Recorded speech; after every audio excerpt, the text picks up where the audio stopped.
نہ کریں، اپنی نشست پہ بیٹھ جائیں اور نمائشی اختیار کریں جی. ممبران بلوچستان سے اپنا انہوں نے رائے کیا.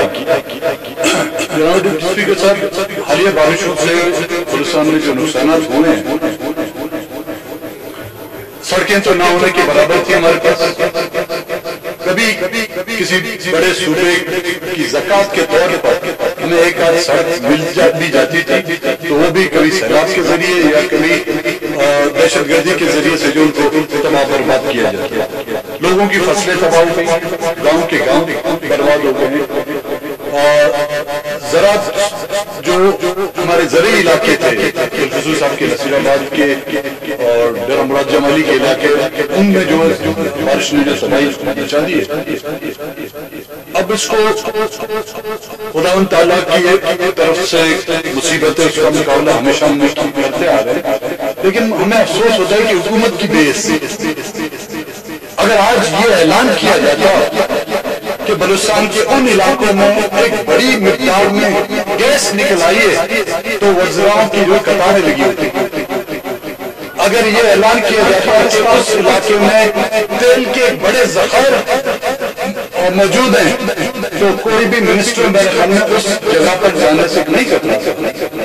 اگر یہ کہا جاتا وہاں پر کہ سی پیک کے نتیجے میں وہاں پر اربوں ڈالر کی جو امداد نہیں دی جا رہی ہے یا کچھ پروجیکٹ لائے جا رہے ہیں، تو وزراء اعظم سے لے کر صدر سے بھی اس علاقے کے دورے کرتے.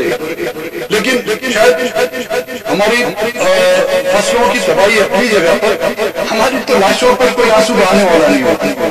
تو میری آپ سے بھی گزارش ہوگی، حکمرانوں سے بھی، حکومت سے بھی یہ گزارش ہوگی، چاہے وہ مرکزی حکومت ہو، ان نقصانوں کا ازالہ کرنا جس سے اور یہ ہم روز اول سے کہتے ہیں کہ بلوچستان میں بارشوں کے نتیجے میں جو پانی ضائع ہو رہا ہے، خدا کے واسطے وہاں پر چھوٹے بڑے ڈیم بنائے گئے. اگر آج 20 سال پہلے یہ منصوبے بنا دیے جاتے تو نہ ہی نصیر آباد، نہ ہی جلمرسی، نہ ہی خضدار و فاق کے علاقے جو اتنے متاثر ہوتے. لیکن ہماری کسی نے نہیں سنی. آج سے 2 دن پہلے 8 اگست کا دن تھا جب ڈپٹی اسپیکر صاحب، آپ کا تعلق بھی اس کوئٹہ شہر سے. چند سال پہلے 8 اگست کے دن بلوچستان کے وکلاؤں کی ایک بڑی تعداد کو ایک بم دھماکے میں، خودکش بم دھماکوں میں جو ہلاک کر دیا گیا. انکوائریاں ہوئی، کمیشن بٹھائے گئے، نتیجہ کیا نکلا؟ جس طرح کے حمود الرحمان کمیشن کا نتیجہ نکلا، اسی طرح 8 اگست کے کمیشن کا نتیجہ بھی اسی طرح نکلا. تمام لوگوں سے میری گزارش ہے، آپ نے کچہری لگائی ہوئی ہے، بیٹھ جائیں اپنی اپنی نشست پہ. اگر کسی نے بہت ضروری بات کرنی ہے، باہر جا کے بات کر دیں. یہاں پہ غور سے سنیں. جی سردار. لیکن کیا اس کمیشن کی رپورٹ کو اس ایوان میں کبھی پیش کیا گیا؟ ہمارا کریم جو ہمارے پڑھے لکھے طبقے آج بلوچستان کی جوڈیشری جو ہے اپنے اس واقعے کی وجہ سے بالکل اس یتیم خانہ سا بن گیا. ہمارے بہت ہی معتبر اور قابل وکلاء جو ہے وکلاء اس میں شہید کیے گئے. لیکن کیا کبھی اس ایوان میں اس کمیشن کی رپورٹ کو زیر بحث لایا گیا ہے کہ اس میں قصوروار کون؟ کیا اس خودکش ایک بچے کی تصویر دکھا کر بار بار ہمیں بہلایا دیا جا رہا تھا کہ نہیں، آپ تمام آپ کے وکلاؤں کا قاتل یہ بچہ ہے؟ اس بچے کے پیچھے ہاتھ کس کا تھا؟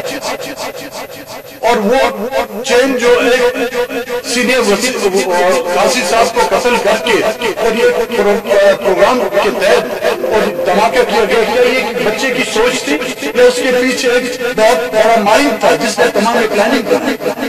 اس کمیشن کی رپورٹ کو یہاں پر لایا گیا، ہمیں دکھایا جائے اور اس پر بحث کی جائے. دوسری اہم بات جو ہمارے جناب حسن محمود نے یہاں پر کی، جو پچھلے اجلاس میں میں یہاں پر موجود نہیں تھا، جناب ڈپٹی اسپیکر صاحب، جو کچھ ہوا صحیح نہیں ہوا، جو یہاں اس طرف سے ہوا یا اس طرف سے ہوا. جمہوریت کا حسن جس کو کہتے ہیں، اس کو سب سے اس کا اہم جو ہے اختلاف رائے. اگر اختلاف رائے کو نکال دیا جائے تو نہ یہ جمہوریت رہتی ہے، نہ ہی جمہوریت کی وہ ادارے جو مضبوط ہو پاتے۔ اختلاف رائے رکھنے والے کو اگر ملک دشمن، غدار یا دوسرے ممالک کا ایجنٹ قرار دیا جائے تو میں نے پہلے سے آپ کو ایک بڑی فہرست دی ہوئی تھی جس میں ملک کے غداروں کے نام شامل ہیں۔ محترمہ فاطمہ جنات سے لے کر جے ایم سید سے لے کر بلوچستان کے غداروں کی ہم تو سب جو ہے ابن غدار کہلائے گئے، لیکن کوئی ایسا نہیں بچا۔ تو کیا اختلاف رائے رکھنا، یا تو یہ کہا جائے کہ اسمبلی کے آپ جو آپ کے رولز اور ریگولیشن اس میں یہ ترامیم لائیں کہ کسی بھی موجود ممبر کو ایوان کے اندر اختلاف رائے رکھنے کی اجازت نہیں۔